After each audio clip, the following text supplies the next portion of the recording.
Hello, welcome to The Cutting Room, the movie show from all the right movies. I'm John, and with me today it's Matt. Hello. And Westy. Hello. Are you calm, Westy, before we start?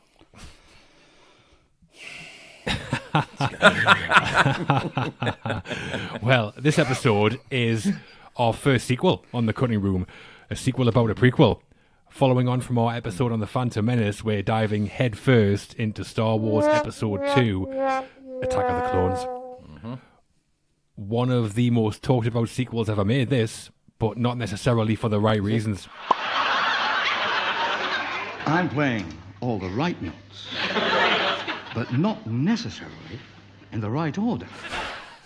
So, Matt, Yeah. why Attack of the Killer Tomatoes, Attack of the Clones, whatever? Would rather do that one. Attack of the Killer Tomatoes. No. The director of Attack of the Killer Tomatoes is livid at that comparison. George Clooney's, what was it, his debut? Yeah. I love that, yeah. No, I want to talk about clones because I finally get to tell my favourite ever Westie story. So, we've mentioned this before. Me and Westie used to work at the cinema together. That's how we met. And when Clones came out, we were working there. And there was a staff show on the day before it went on general release. And management invited some local journalists along because they thought I'd make a bit of a story. So we all watch it and we trudge out afterwards. And there's a journalist from the local radio station getting like vox pops of people's reactions. And of course, she called us Westie. And she's like, "Oh, wow, great. What did you think of that?" Westie just goes, "I don't know what the fuck that was, but that was not Star Wars." And then just stormed off. That poor woman did not know what to do. That was not Star Wars. Not Star Wars. Off he Judge goes. and jury on what Star Wars is. Funny enough, I don't think she used the clip. Well, for me, even after the Phantom Menace, I was still really excited for this when it came out. The trailer, I fell for it. Jango Fett was in there, some cool-looking action shots were in there, and then, I don't know if you remember, but Empire Magazine gave Attack of the Clones a 5-star review. 5 stars, yeah. He still gets grief on Twitter because of it. Yeah, Chris Hewitt, wasn't it? Yeah. Chris Hewitt, yeah. I also remember being convinced that the film was going to end on this awesome cliffhanger where we see Anakin Skywalker as Darth Vader for the first time. Did we get that? No, we got other things instead. I'll save my opinions for me when we get into it, but I'll just say now that Attack of the Clones was the first Star Wars film to not finish top of the year-end box office, and that doesn't surprise me. Though today, its scores on Rotten Tomatoes aren't the worst I've ever seen. I mean, not the best, but they're not the worst either. Yeah. But as ever, it is Star Wars, so we've got lots to talk about. George Lucas, the cast, the visual effects, the music, and we're covering it all. So this one, it's going to be great. That's great. It's going to be great. That's going to be great. It's going to be great. That's going to be great. And Westy, Attack of the Clones, still furious?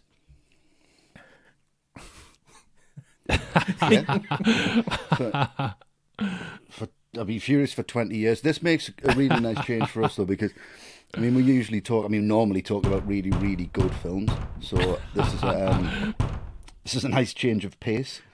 I've got a lot to say on it. Not a lot of it is positive. I can't believe you suggested it. I can't believe I've had to watch it again. I can't believe I've got to talk about it for an hour and a half. So let's just get on with it. All right, then. Send in the clones. It's Attack of the Clones.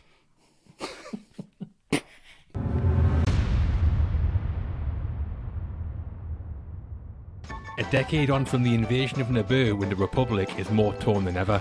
Spearheaded by an unknown force, the Separatist Federation clones an army of battle-ready troops. Meanwhile, 2 Jedi Knights investigate and become embroiled in a story of tragedy, betrayal, love, and war. Sounds incredible, this. Directed by George Walton Lucas Jr., Attack of the Clones was written by Lucas and Jonathan Hales, produced by Lucasfilm, distributed by 20th Century Fox, and stars Hayden Christensen as Anakin Skywalker, Ewan McGregor as Obi-Wan Kenobi, and Natalie Portman as Padme Amidala. So what we do on our Cutting Room episode is analyse the movie in question by discussing the direction, the writing, the cast, our own highlight, and then we give the film a rating out of 10. don't we? Usually. We do, yeah. It's usually out there. Well, up first then, the director of Attack of the Clones, Westy's favourite guy, it's George Lucas. Having knocked it out of the park with The Phantom Menace, George Lucas returned to helm its follow-up in Attack of the Clones. Yeah. Come on then, Westy. Time to wax lyrical about Georgie boy.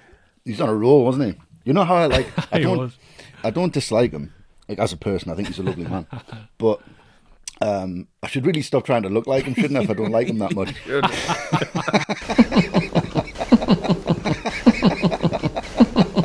Look like his son, his long-lost son. That's why I'm furious. Abandoned at birth. This is the real Attack of the Clones, isn't it? Yeah. Very good. Very good. When you write that one? Yeah, I mean, everybody needs help in this film, don't they? Somebody needs some direction from somewhere. He said he'd drawn influences from Lawrence of Arabia, Sound of Music, and Dr. Zhivago. Well, that's obvious, isn't it? It's all in there. I had that written in my notes. It's painful, most of it. The set pieces are just kind of hammed together and cobbled together, and I think the performances are a career low for pretty much everyone in the film. That was some shortcut, Anakin. He went completely the other way. I don't really think Lucas had an idea of what he was doing. I will say, which I'll touch on in the writing, that I do think there's a really good premise here. It's a good idea. Mm-hmm. It sounds good.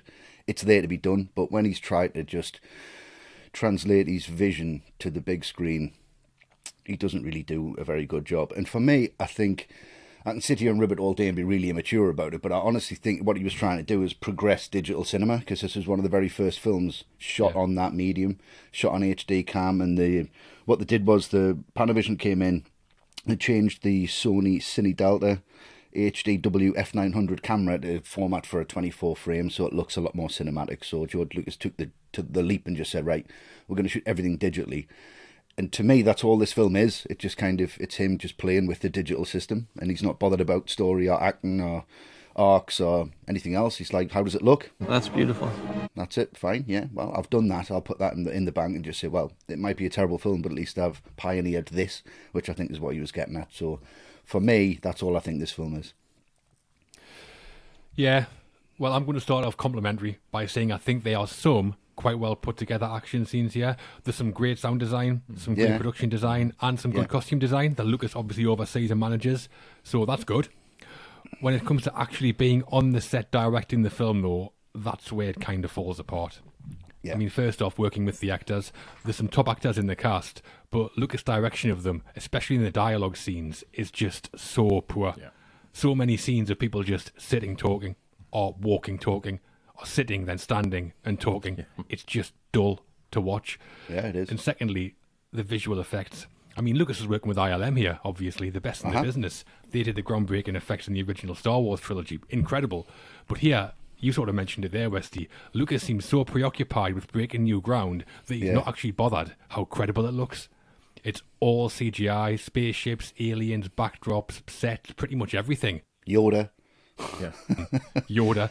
I remember the producer, Rick McCallum, proudly telling anyone who would listen how much CGI was in there. Every single frame, every single shot in the movie has a digital effect. That's not automatically a good thing. No. And the actors didn't exactly love all the blue screen either. Pretty much every set has blue screen, even if it's just out a window or something. It's everywhere. I think I've been on one set where there hasn't been any blue screen. The guy who's creating that character will create their responses off how you respond to their responses that aren't there. It's a nightmare. The problem is, the technology wasn't there yet to support everything being done digitally, so way too often it doesn't look real, which just kills the film's credibility. It's a nightmare! One of the main reasons the original trilogy was so successful is that they show us this crazy fantastical world, but it's all credible. Yeah, you believe it. Yeah. You totally believe it. Yeah. Attack of the Clones is like watching a video game sometimes. Yeah. And when you see the cast on the set, they seem to have so little idea what they're actually shooting that they all seem to think it might actually turn out good. The spirit of adventure, the excitement, the drama, everything is in this script that made people fall in love with the original Star Wars. I mean, these were state-of-the-art digital effects in 2002.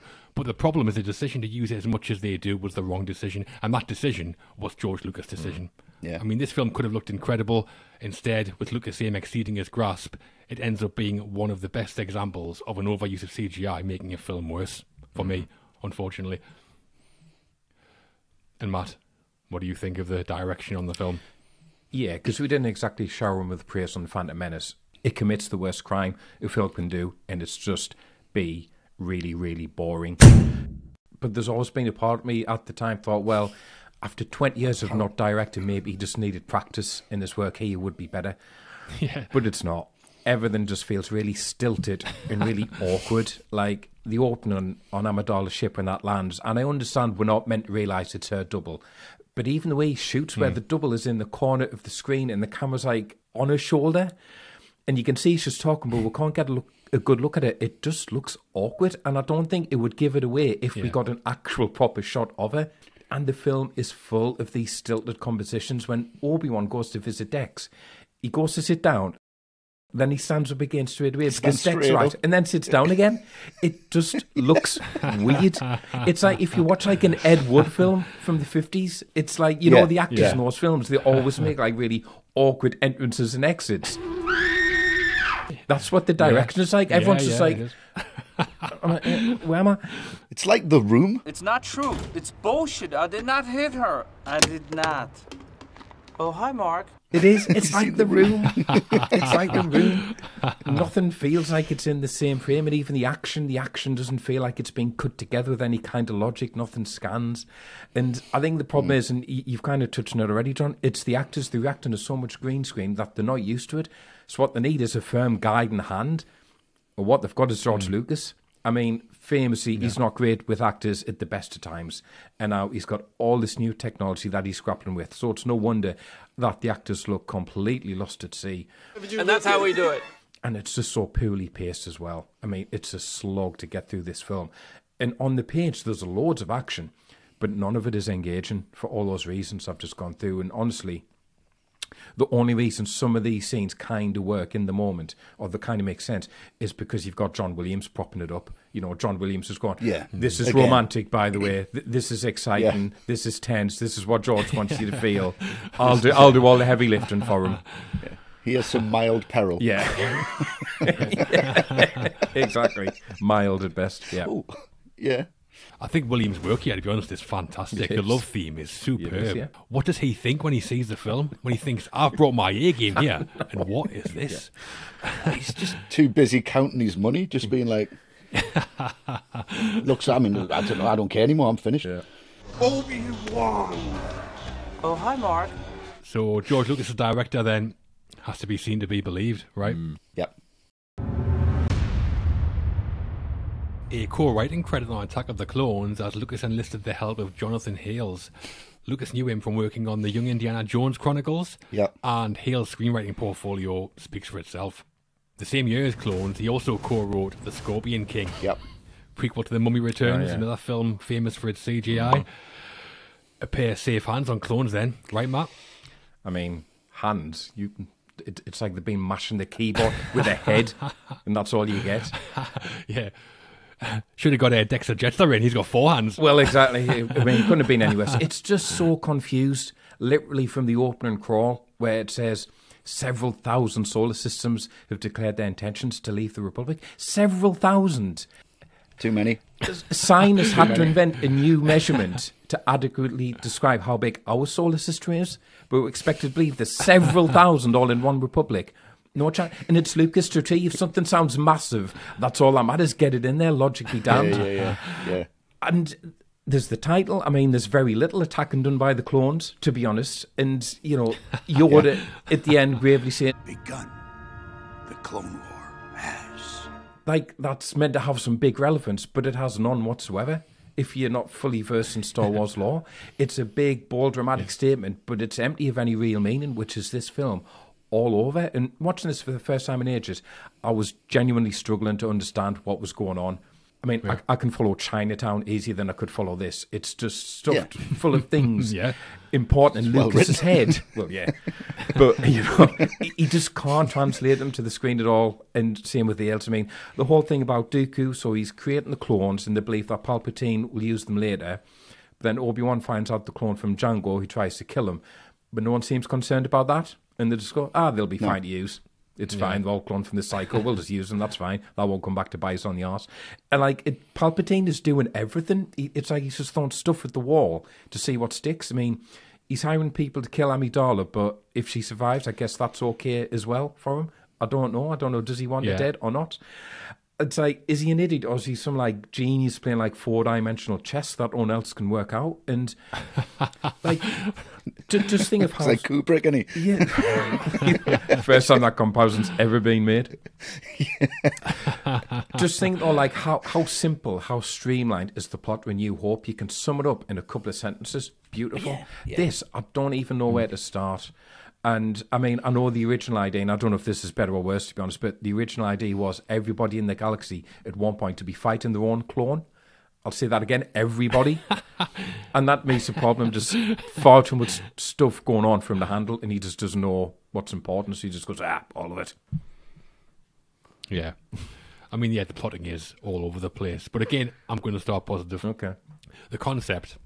The idea is that it's a look at fascism and how a far-right government can take over a society, mainly inspired by the rise of Hitler in 30s Germany. And that's a backdrop to the spine of the story, the fall of Anakin Skywalker from Jedi to Darth Vader. I mean, what a starting point that is. That's phenomenal. Sounds good. The problems come when you get to the detail in the writing. I'm going to talk a bit about character motivations when we get to the cast, so for now, I'm going to focus on the dialogue. Because the dialogue in this film has to be some of the worst I've ever heard. I mean, obviously you've got Anakin's classic line to Padme. I don't like sand. It's coarse and rough and irritating, and it gets everywhere. What a line that is. Yeah, amazing. You live near the sea, Matt. Have you used that sharp line before? Always. Standard Friday night. Why wouldn't you? Exactly.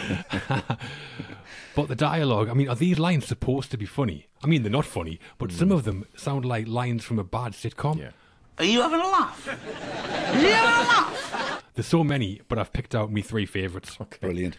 At 3, Obi-Wan, after Anakin jumps out the speeder. Awful. He watches Anakin go and says, I hate it when he does that. He might as well have looked at the camera when he said it. Yeah. At least that would have been funny. Second place, Mace Windu, played by Samuel L. Jackson. The Battle of Geonosis, he comes out with a line that does not belong in Star Wars. I know the one. He holds his lightsaber to Jango Fett's neck and says, This party's over. I'm waiting for him to say motherfucker at the end. You should just went up at Jango, say what again, motherfucker, and cut his head off. And number 1, it's got to be Anakin. Yeah. Again, trying on with Padme, where he says, I wish that I could just wish away my feelings. how did that line make it into a Hollywood film? I mean, also, stop wishing for things. You're meant to be Darth Vader, not Pinocchio. Am I a real boy? Pinocchio's not as wooden, for a start. Brilliant. Anakin Skywalker. A real boy! And Westy, the writing for you? Did you write this on an Etch-a-Sketch? Yeah. I mean, like I said, it's a good idea. It's a good foundation of, all of this is happening. It's the fall of the Republic. It's the rise of the Empire. The Palpatine's in there. He tries to bring back some characters that you're supposed to like. C-3PO comes back and you're supposed to go, there's Yoda, amazing, which you kind of do a little bit. But you can't seem to flesh them characters out. You can't seem to give anyone a reason to be there. And I think one of the biggest things in this film was supposed to be Anakin's arc. I mean, if you think about it just on paper, it's almost got that samurai code where you are just dedicated to what you're dedicated to. You're not allowed to love anybody. You are a defender of, the Republic, a Jedi Knight. And you just kind of go, right, and then you fall in love with someone. It should have been like Romeo and Juliet. It should have been such a conflicted, hard, tear you apart. Yeah. His mum gets killed, just gets kidnapped, and she's obviously beaten up, and nasty things have happened to her, and he's going to kill everybody. And you're just like, wow. And you could have Obi-Wan on the other side trying to keep him calm, trying to keep that down. I mean, if you think about, even I'm not talking about, Pacino and De Niro coming in and absolutely nailing it. Even in the Star Wars universe, if you look at like Luke and Han's relationship, that really worked. They had respect for each other, but they were also, button heads at times, and there was elements of humour there. I got him! Great kid! Don't get cocky! But there's just no relationships here. The whole film, to me, when the dialogue is on the screen and you're watching it, it feels like, just that tone for 2 hours, 20 minutes. Yeah. Just a monotone drone with no up, no down. It's on that part of the, on that part of the spectrum. If you're into that, if you're 5 years old, that's exactly where you need to be. But where you need something up and down, Attack of the Drones. Yeah, well, yeah, exactly. But Anakin's arc's just it's there, it's in the film, but it's like it's like rehearsal footage. It's like, but try this. Yeah. And if it doesn't work, it's like they cobbled together all of the footage, all of the dialogue. They've just thrown stuff in. Nobody's actually stopped and went, you know what, this is fucking atrocious. I'm not saying this. This is ridiculous. Yeah. But they're just kind of going, well, no, we'll trust him because, he's got loads of money and he's given away a job, so we might as well do it. It's just that kind of feeling. It feels like he's just taking the piss. And I think that's why I left so furious. I think it's why I'm still furious now. Like, you can't just say Star Wars and then have lightsabers and then just go, well, that's it. That's it. Yeah. There you go. And that's what I think of the writing. Shit. What's amazing though, there's actually a scene where Lucas was unhappy with the dialogue, and it's the dinner scene between Anakin and Padme. That's actually improvised between Christensen and Portman. Imagine that, Lucas. Oh, that's not good writing, that. How bad must it have been? I know, yeah. And he's talking about himself. Yeah. He's talking about himself. And he's got a scene between them when he's talking about sand, and then he goes, but everything here is so soft and smooth. And then he's touching her arm. Get the fuck away from us, man, you absolute horrible. He's awful. He is. And also, this romantic line did make it in. My heart is beating, hoping that kiss will not become a scar. Give me strength. What on earth was the dialogue that Lucas thought was bad? Awful. But he's writing that crying at the time, like, by candlelight. I know. This is brilliant. After the way Jar Jar Binks was received in the Phantom Menace, which, wasn't positive. Jar Jar Binks makes the Ewoks look like fucking Shaft. Lucas pretty much wrote him out of Attack of the Clones, which is a blessing. It really is, because you don't need anything else in this to make it even worse. Plays a part in an important scene, though, because he stands in for Amidala and is the one who tells Palpatine, yeah, that's fine, you just do that. Misa propose that the Senate give immediately emergency powers to the Supreme Chancellor. So it's all Jar Jar's fault. And who the fuck put him in charge? Who's letting this guy make political decisions? It's ridiculous. I wouldn't want him to order a fucking pizza.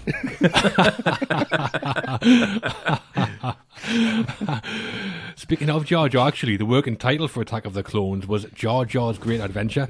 Oh, yeah. So, yeah. little gag by Lucas there. Lovely. At himself? He's just laughing at himself.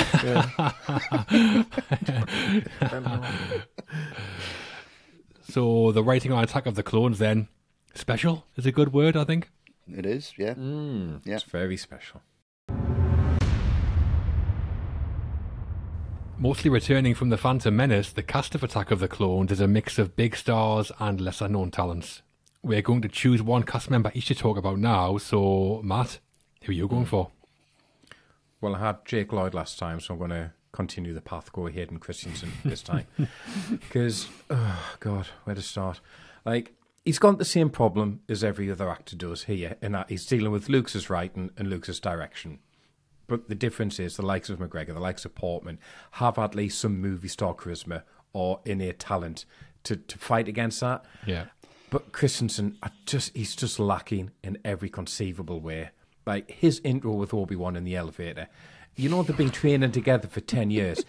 This should be a snappy scene full of great, like, comic rapport, warmth between them. It's like they've just met 5 minutes ago for the first time. Yeah. Zero chemistry.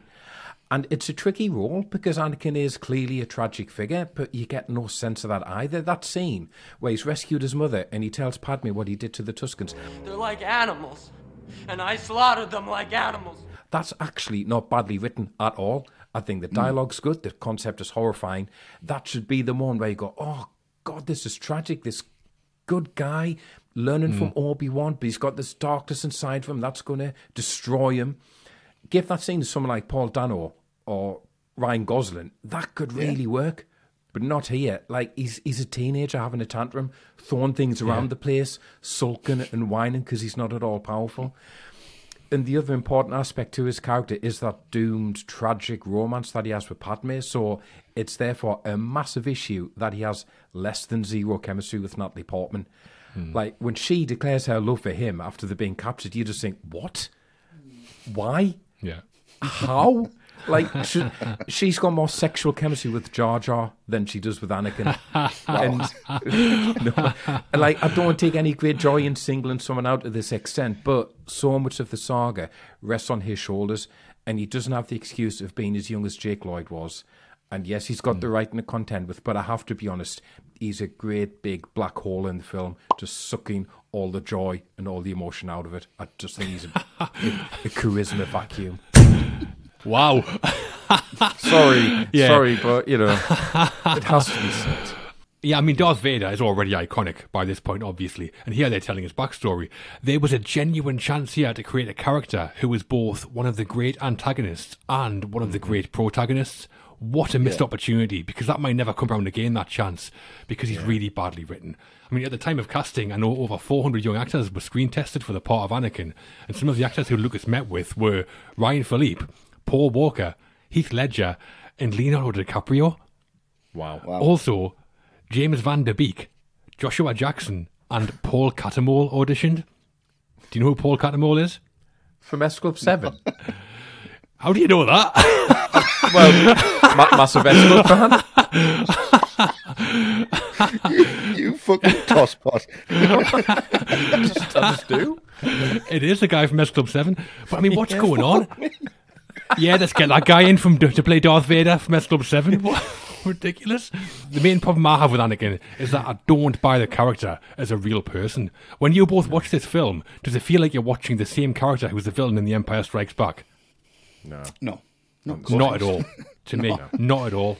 The Force is with you, young Skywalker. But you are not a Jedi yet. It's not fair. Not all Hayden Christensen's fault, but he doesn't help himself, I don't think. No. For my cast member, I'm going to do Natalie Portman as Padme Amidala.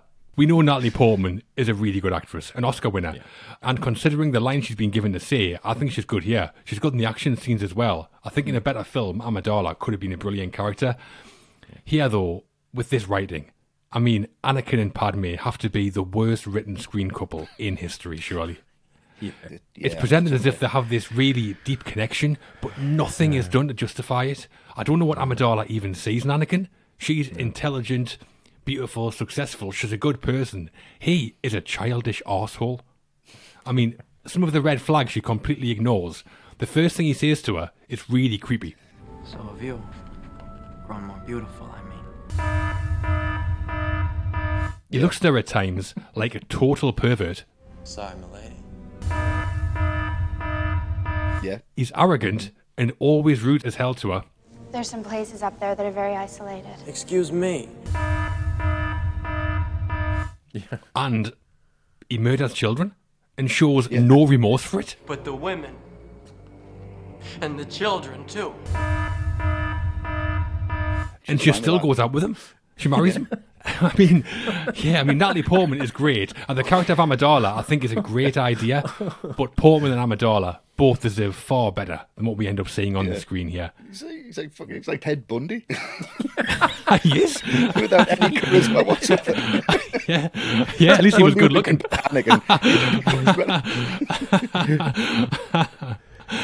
Yeah, I agree, John. She's, fighting the material as best she can. But I do know, actually, there was scenes where you meet a family as well. You were going to meet a parents, a sister, and a niece and nephew, but Lucas cut them out to get the runtime down. Yeah. I mean, there's many scenes I'd be cutting before that one, to be honest. Yes. About 2 hours of it. Yeah. All the larking about in the meadow. Oh, God. Oh, God. What the hell is that? And Westy, who are you going to talk about in the cast? Well, I mean, there's only one left, isn't there, that's actually worth talking about, and it's as baffling as ever. It's our Ewan McGregor as Obi-Wan Kenobi. What's he doing? What's he thinking? What planet's he on? Does he know that the camera's on? I know it was digital and there wasn't film going through it, but I mean, he's got to know that there's a green light somewhere and it's on. When he's like, and I saved you from that nightmare, Master, and he's like, yes. It's horrible. Horrible. I want to pull my whole face, like off, and just rub it around, just so I don't have to hear it or see it. And the bit when he goes and meets the Prime Minister with the clones all getting built. Do you know what it sounds like when he introduces himself? And this is Master Jedi Obi-Wan Kenobi. You know when you're on the phone and it's an automated service and there's a robot talking to you and goes, say your name after 3. It's 1, 2, 3, you go, Westy. It's like that. It's like, and this is Obi-Wan Kenobi. There's so many bad delivery lines. I don't think there's a bit. There's one bit when they get to Dooku at the end and they run off the ship and he runs, and I was like, oh, that reminds me of his running Phantom Menace. That was a good scene. I like that, and that was the only thing that I enjoyed about his performance. But there's that bit when he goes in and the younglings are there with Yoda. And they stand there and they go, hello, the Master Kenobi. None of them are saying the right words, so that's all over. None of them have a fucking clue what they're doing, right? And he just goes, hello. I'm sorry to disturb you, Master. Hello. Yeah. It's awful. It's god awful. It's god awful. And I'm sitting watching it going, I believed wholeheartedly that this guy was addicted to heroin. I believed it. Yeah. Now he's bringing nothing to the table. I hate the way he sits. I hate the way he stands. I hate the way he looks. I hate the way he talks. Good call, my young Padawan. I kind of really fucking hate this performance. It's atrocious. And the way you know what really pisses me off? This is the last thing I'm going to say because I know I'm rabbiting on. But you know when he spins his lightsaber like that? Yeah. Oh, yeah. Too many fucking times.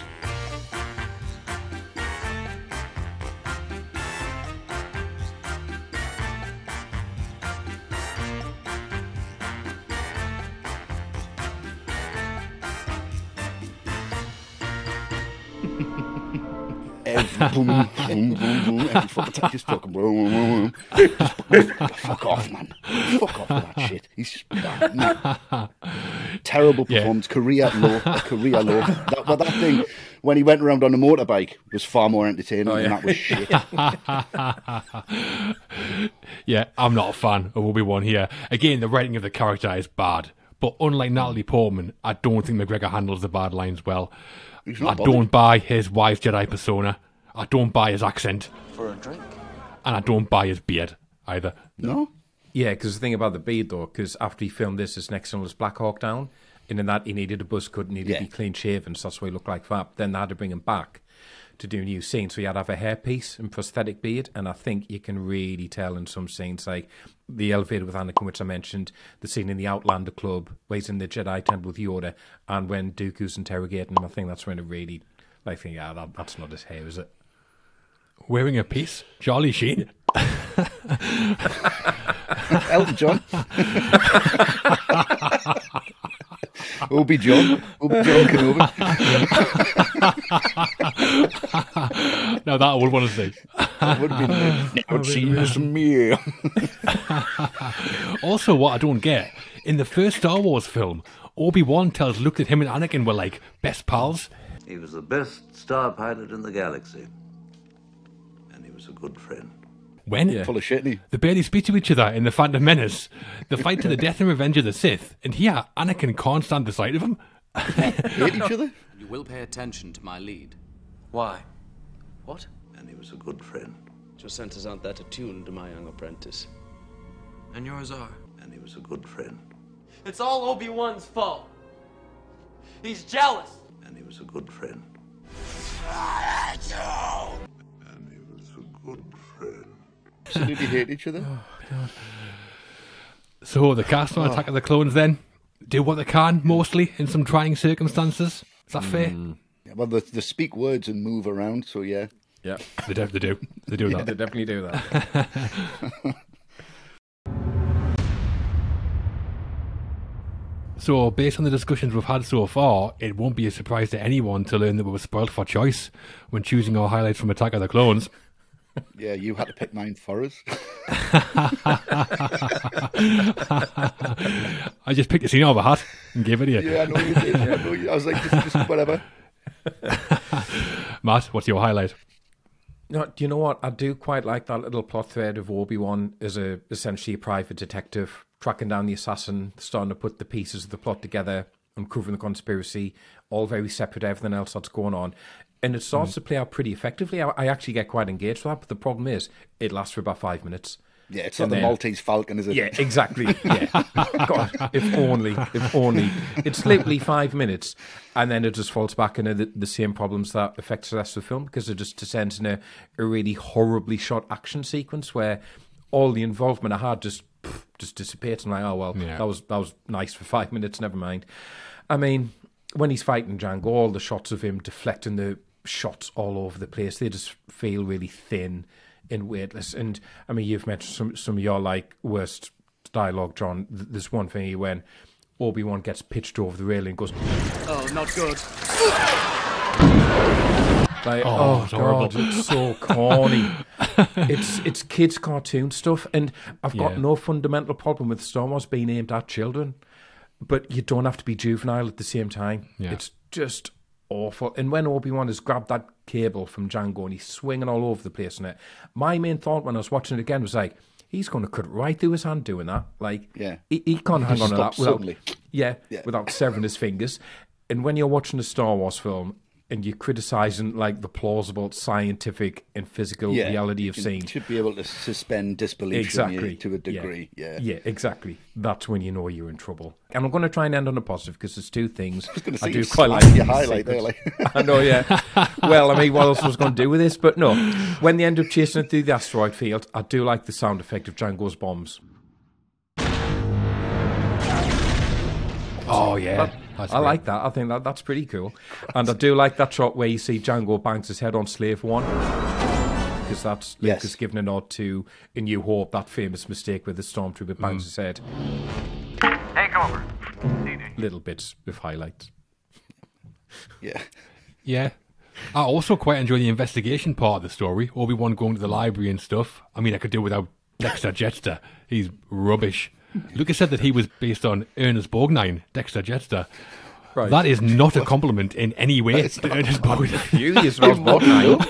An Airwolf, or like Escape from New York. But Camino, the water planet, I quite like that as an idea. It's far too CGI heavy again. But the design of the aliens, that's surely inspired by the end of Close Encounters. I quite like that.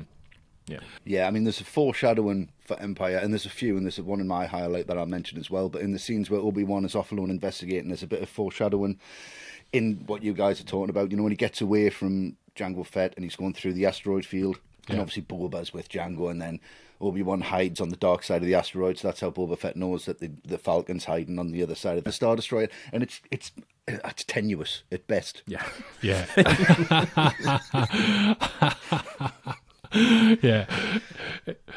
I mean, great writing. That brilliant. He thinks he's really clever. He's like, that's how we figured it out. See if they get that one. Here we go, lads. Yeah. It's also ridiculous where Django's chasing Obi-Wan through the asteroid field. He's right behind him and he fires like 1,000,000 shots. He doesn't hit Obi-Wan's ship once. But he can hit the Changeling from a rooftop with a dart. Yeah, exactly. Yeah. It's like Phil the Power Taylor, great with a dart in his hand. Yeah, exactly. Well, for my highlight, I was racking my brains, to be honest, and I thought I might as well go for the Battle of Geonosis. So Anakin, Obi-Wan and Amidala, the Holy Trinity, they've been captured and are thrown into this huge Colosseum-type structure. This is only a couple of years after Gladiator, which can't be a coincidence, surely. No. There's a really cringy line where Anakin and Amidala are waiting to be taken out, where Padme is like, I truly, deeply love you. He's killed children, Padme, then bragged about it. What's the matter with you? Still kind of clingy from her, though. I'd just be like, oh, fucking Harry's. Haven't spoken to you in 10 years. Yeah. But then the action when it comes, it's okay at first. It's a bit reminiscent of Luke and the Rancor from Return of the Jedi, but not as good as that, obviously. Nowhere near. Another terrible line here when Yoda turns up in his ship and he says, Around the survivors Perimeter create. Yeah. Absolute gobbledygook. What? Jango Fett dies here when Mace Windu chops his head off, and when Boba Fett picks up the helmet, Lucas originally planned to have Jango's head fall out the bottom of it. So, kids' film, Amazing. apparently. I would have loved that. That would have been my highlight. So, yeah, a big CGI free-for-all to end with. I mean, how else was this film going to finish? Yeah. And another thing about the scene, though, you've obviously got Mace Windu in here as well, ending the party. And have you noticed his lightsaber's purple as opposed to either the usual blue or green? Yeah. That's because he specifically asked Lucas, can I have a purple one, which he agreed to. You might get purple. And though we never see it on the hilt, it's engraved BMF, which stands for bad motherfucker. It's the one that says bad motherfucker. Brilliant. At least he had fun, I guess. Yeah. Well, yeah, someone had to. Yeah. Yeah. And Wesley, what's your highlight then that I gave you? I think it's probably because it's like towards the end of the film. You know how the lightsaber fight completely repairs, well, not completely repairs, but makes it feasible to watch Phantom Menace. Yeah. This one makes this one even worse because it's just, it introduces things that it's just at once so boring. It's so boring. It's so childish in that, I mean, one of my pet hates is a sword fight with dialogue when they stop halfway through and then they say something. Surely you can do better. Yeah, This is even worse. With, when Anakin's, I'm going to get him now. Oh, great, right. There you are. Fucking kill him, will you? Get him on your face.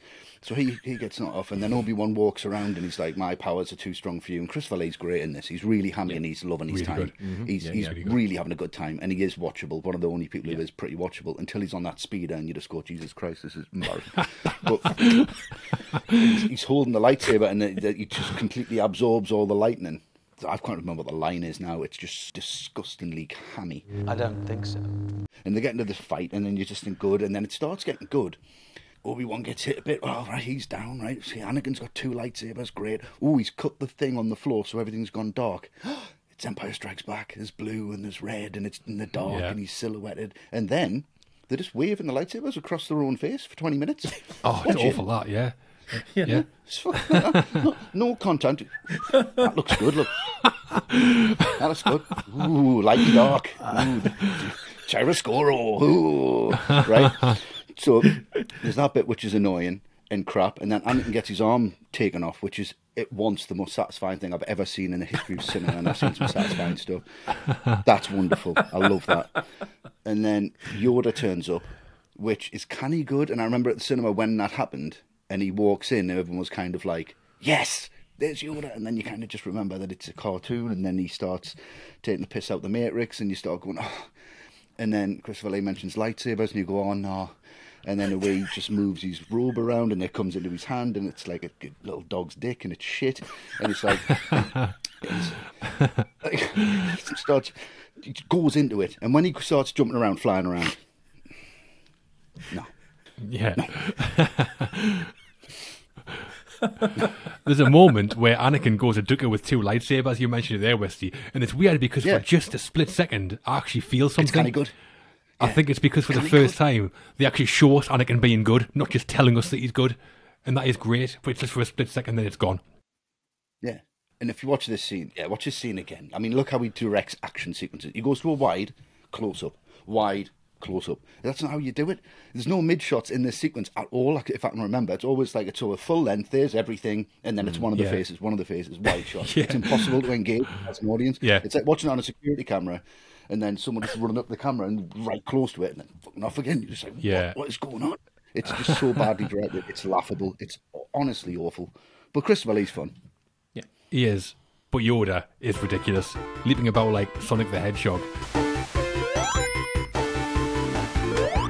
I mean, what happened to Wise Yoda? What happened to this? Yeah. I can't. It's too big.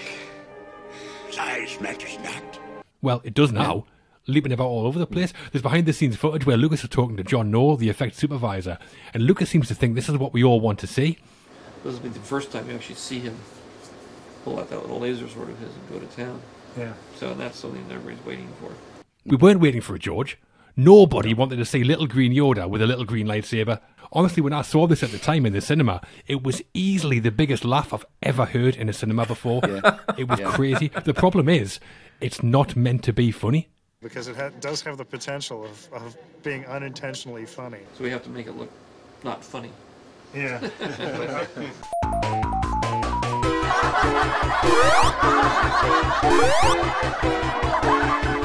Our highlights then. They're all part of the film.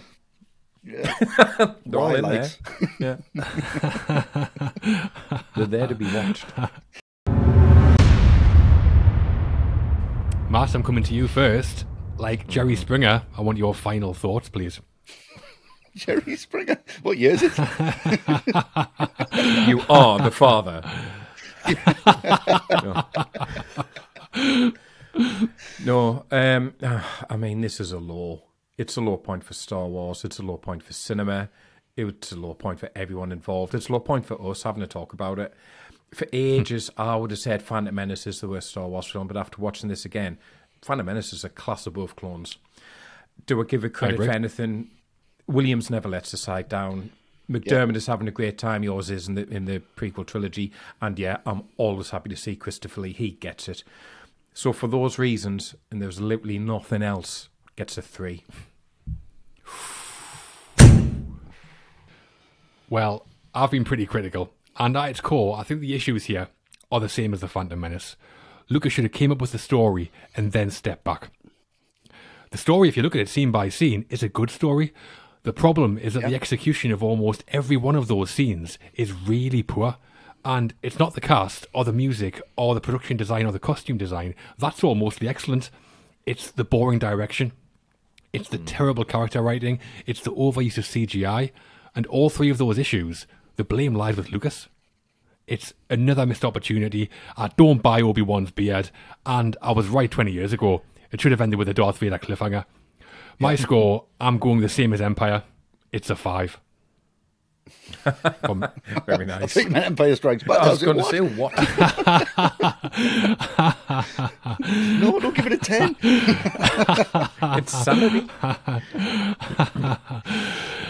And Westy, your your summary and score for Attack of the Clones, please. A furious summary. I always, when I was growing up, I was so taken with Star Wars. It was my film, it was my universe. I was so into it. I would buy the books that told you what all the vehicles were. I was like that into it. It was just a big thing. I always wanted to be a Jedi my whole life until I saw this. And then I didn't want to be one anymore because they look like they've just went to Comic-Con the night before. Anyone who's dressed up as a Jedi, get them in. They look like competition winners. And it's so unfortunate that I kind of pieced all of my hopes on this thing. When I came out and I had, I don't know what the fuck this is, but this isn't Star Wars. I still stand by that. I don't know what this is. Yeah. It's a mess of a film. There's two good things I like about it. I like it when Samuel L. Jackson runs up to Jango Fett and takes his head off. I think that's fantastic. And there's another bit where there's an all-terrain open transport, which is part of the fight at the end, the big fight scene. And it comes in, it gets dropped off on a dropship. The dropship comes in and drops the carrier down. That looks amazing. That does look great. For them reasons, and they are the only things I like about the film, them two things, it's 2 out of 10. Good logic, I like it. Yeah. So overall, that leaves Attack of the Clones with a big fat 10. Out of 30 though, unfortunately. Yeah. I'm surprised it's in double figures, to be honest. Yeah, I know. Try to keep it as low as possible. And that's it for this episode. If you like what we do on The Cutting Room, you can access bonus episodes by supporting us on Patreon. You can also get access to over 200 hours worth of All the Right Movies podcasts and lots more benefits too. And you can get those podcasts on our website. There's loads of them, including the first 2 Star Wars films, the good ones. Mm-hmm. The podcasts are hugely researched and over 2 hours in length, so very in-depth. So go check them out. Yeah, please do. But for now, we're going to say goodbye and thanks for tuning in, everybody. Yeah, thanks so much for sitting through that. It means you don't ever have to watch that film again. We've done it for you. Yeah, exactly.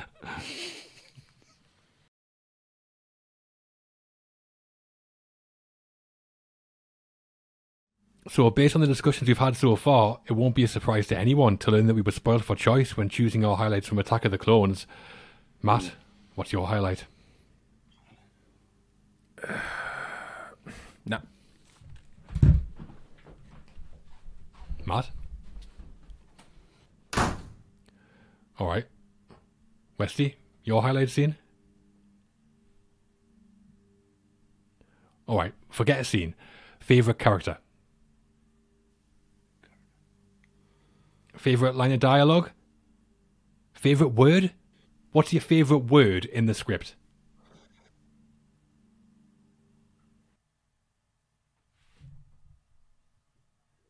Yeah. What? But I was going to go to Tashi Station to pick up some power converters. I hate it when they do that.